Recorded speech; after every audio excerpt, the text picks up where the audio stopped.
ہمارے نگران وزیر داخلہ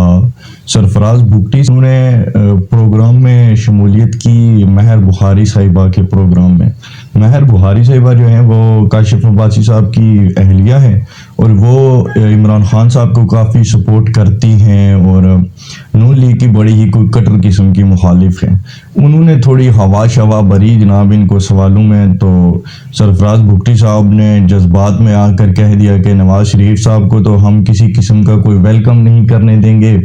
ایئرپورٹ پر کوئی رش نہیں لگے گا، وہ ایک ملزم ہیں اور ان کی گرفتاری کی جائے گی اور اس کے لیے زیادہ فورس بھی درکار نہیں ہے، اور اس طرح کی دو چار بڑھ کے انہوں نے مار دی. اس کے ری ایکشن میں پھر جو ہمارے سابق وزیر داخلہ تھے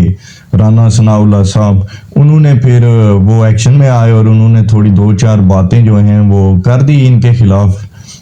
نگران وزیر داخلہ صاحب کے لیے انہوں نے کہا کہ ان کا اتنا قد نہیں ہے جتنی وہ باتیں کرتے ہیں، اور وہ نواز شریف صاحب کے خلاف جو انہوں نے باتیں کی ہیں اتنا ان کا سیاسی قد ہے نہیں کہ وہ اس قدر بڑی باتیں کریں. تو سرفراز بگٹی صاحب جو ہیں وہ پھر اس پریشر کو جھیل نہیں پائے، اور جو انہوں نے کوئی 2-3 گھنٹوں کے لیے میڈیا میں جتنی ہائپ کریٹ کی تھی وہ ساری ادھر ہی ٹھس ہو گئی، اور بالکل جناب اچھے بچے کی طرح انہوں نے آ کر یہ بیان دے دیا کہ میں نے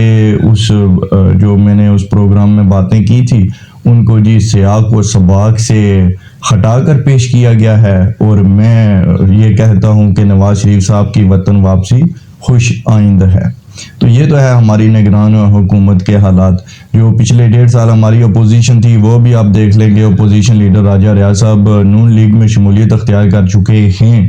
تو اب بڑا ہی جو ہے وہ ماحول اس وقت نواز شریف صاحب کے لیے سازگار بنا دیا گیا ہے اس ملک میں. اور نواز شریف صاحب نے جی گرفتاری سے بھی انکار کر دیا کہ میں واپس آ کر گرفتاری نہیں دوں گا، اور اس لیے ان کو گرفتار نہیں کیا جائے گا، کیونکہ پاکستان میں یہی چلتا ہے. جو نواز شریف صاحب نے جرنیلوں کے خلاف بیانیہ بنایا تھا، جب ان کو یہ سمجھایا گیا کہ اب اسٹیبلشمنٹ کو بھی کوئی اپنے حق میں چاہیے، اگر ساری جماعتیں ان کو رگڑا لگائیں گی تو پھر ان کے لیے بھی حالات جو ہیں وہ مشکل ہو جائیں گے. تو اس وجہ سے اگر نواز شریف صاحب نے پھر یہی کہا کہ اگر انہیں ان لوگوں کے خلاف بولنے نہیں دیا جائے گا تو اب نواز شریف صاحب عمران خان صاحب کی طرح کی جو ہے وہ سیاست کا طرز عمل پر کافی حد تک اتر آئے ہیں کہ اپنے مخالفین کو رگڑا لگایا جائے، ان کو دبا کے رکھا جائے. اور پاکستان میں یہی چلتا ہے کہ جو بھی آپ کا پھر سیاسی مخالف ہوتا ہے اس کو اگر آپ پھر دبوچیں گے تو تبھی آپ کی جو ہے وہ ٹھوٹھا بن جائے گی، ادروائز جو ہے معاملات بڑے سنگین ہو جاتے ہیں، پھر کوئی آپ کا ساتھ بھی نہیں دیتا. اگر نواز شریف صاحب اب فوج کے خلاف بھی بات نہیں کر سکتے، اور اگر انہوں نے جو مفاہمت کی سیاست بھی کرنی ہے، کسی کو کچھ جواب بھی نہیں دینے، تو پھر کوئی ان کو ووٹ کس لیے دے گا؟ خاص کر کے جو پنجاب ہے وہاں پر تو سیاسی کلچر ایسا ہی ہے کہ جو بندہ تگڑا نظر آتا ہے، جو طاقتور ہوتا ہے، اسی کے ساتھ ہی عوام کا ہجوم جو ہے وہ اس کے ساتھ ہی چلتا ہے. تو یہ تھی جی اب تک کے لیے اپڈیٹس. لاسٹ میں یہ بتاتا چلوں کہ یہ جو سرفراز بگٹی صاحب ہیں،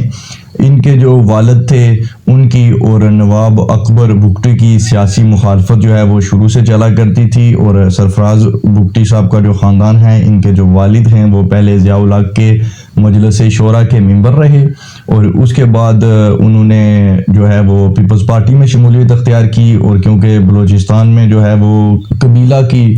جو کلچر ہے وہ چلتا ہے، تو ان کا جو ٹرائب تھا وہ اور نواب اکبر بگٹی کا جو ٹرائب ہے وہ ایک دوسرے کے پولیٹیکل رائیولز تھے اور ابھی تک ہیں. تو یہ تھی جی اب تک کے لیے اپڈیٹس. دیکھنے کا بہت شکریہ. لائک کمنٹ شیئر ضرور کیجیے گا، سبسکرائب کرنا مت بھولیے گا. اللہ حافظ و ناصر.